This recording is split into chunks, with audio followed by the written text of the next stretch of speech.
कालचक्र।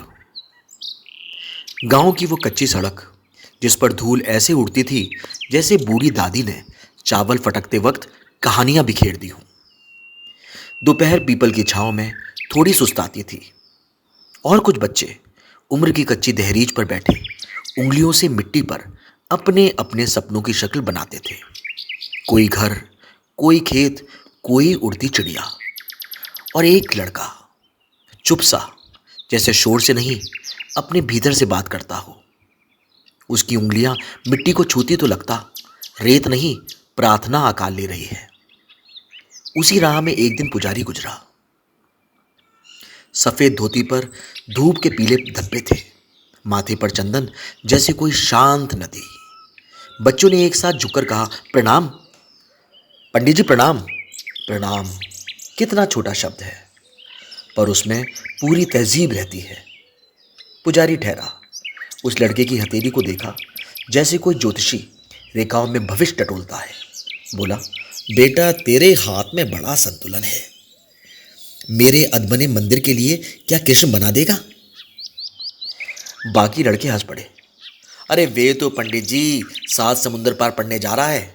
7 समुंदर पार, समय नहीं है उस पर कुछ आवाजें मन की मिट्टी में बीज की तरह गिरती हैं। लड़का मुस्कुराया, बनाऊंगा पंडित जी, बनाऊंगा, मगर एक शर्त है, कृष्ण सामने बैठेंगे तभी बनाऊंगा। फिर पूरे गांव में ढोल बजा जैसे कोई त्योहार नाम ढूंढ रहा हो, और चुना गया एक बच्चा जिसकी आंखों में अब भी शरारत मक्खन लगी उंगलियों जैसी थी।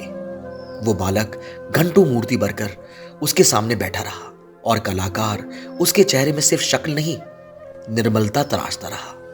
मिट्टी से धीरे धीरे कृष्ण निकले, इतने सुंदर कि बांसुरी की चुप्पी भी संगीत लगने लगी।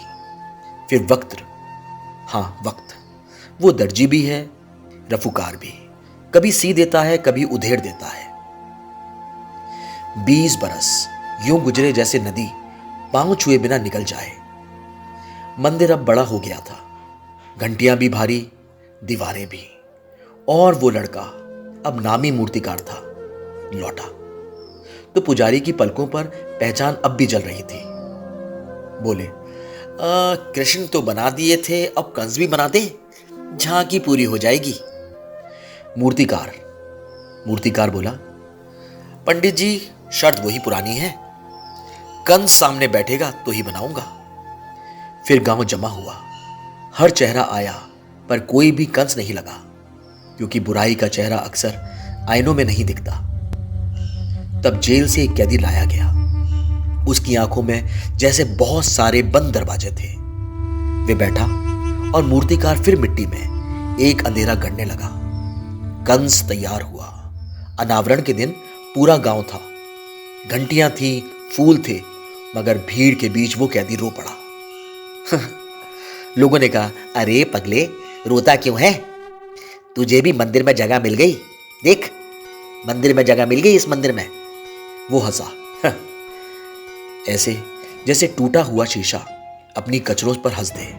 बोला, मैं रोता हूं क्योंकि 20 साल पहले कृष्ण भी मैं ही था, मगर रास्तों की गर्द, इरादों की कालीख और अपने ही फैसलों के धुएं ने मुझे कंस कर दिया। काल चक्र ये सिर्फ समय का पहिया नहीं, ये कुम्हार भी है और मिट्टी भी।